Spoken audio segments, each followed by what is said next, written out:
নতুন বছরের দিনগুলো আশা করছি আপনাদের ভালোই কাটছে। আজকে বেরিয়ে পড়লাম আরেকটি বৈশাখী মেলার উদ্দেশ্যে। আজকে 2রা বৈশাখ।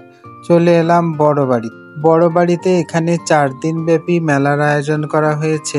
বড় বাড়িতে শহীদ আবুল কাশেম মহাবিদ্যালয় মাঠে 4ঠা বৈশাখ পর্যন্ত চলবে এই মেলা।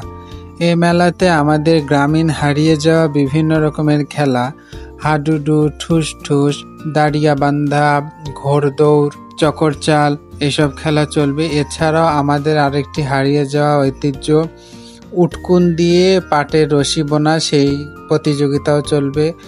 2রা বৈশাখ এখানে সিন্দুরমতির দিঘিতে সাঁতার প্রতিযোগিতারও আয়োজন করা হয়েছিল। এখানে আমাদের উত্তরের হারিয়ে যাওয়া আরেকটি খেলা লাঠি খেলা, যেটা এখন দেখতে পাওয়া যায় না বললেই চলে, সেই খেলাটাও এখানে হবে। আর মেলায় চলে এসে দেখি এখানে দেখুন কি পরিমাণ মানুষের ভিড়, প্রচুর মানুষ। আমার মনে হচ্ছে লালমনিরহাটের সকল মানুষ এই বড় বাড়িতেই চলে এসেছে মেলা দেখতে, ঘোড়দৌড় দেখতে।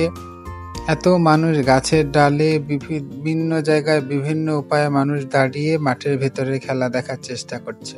আর শহরে তো তেমন কোনো বড় মেলার আয়োজন করা হয়নি। সকল প্রতিষ্ঠান ক্ষুদ্র ক্ষুদ্র প্রচেষ্টায় তাদের মতো করেই তারা নববর্ষ পালন করেছে। এখানে এসে বেশ ভালো লাগলো।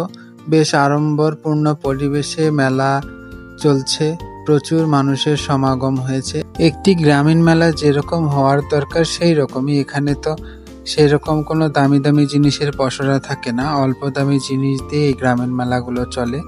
সেগুলোই এখানে আসলে আপনারা দেখতে পারবেন। এখানে এসে আবু তালহায় দেখুন মেলা ঘুরছে, ঘুরে বিভিন্ন রকম দ্রব্য কেনার জন্য বায়না করছে। মেলায় ঘুরতে ঘুরতে ওর চোখে পড়েছে একটি দূরবীন, পরে ওই দূরবীনটিও কিনবে। ওকে ওই দূরবীনটি কিনে দেওয়া হলো। মেলার বিশেষ আকর্ষণ এই ঘোড়দৌড়।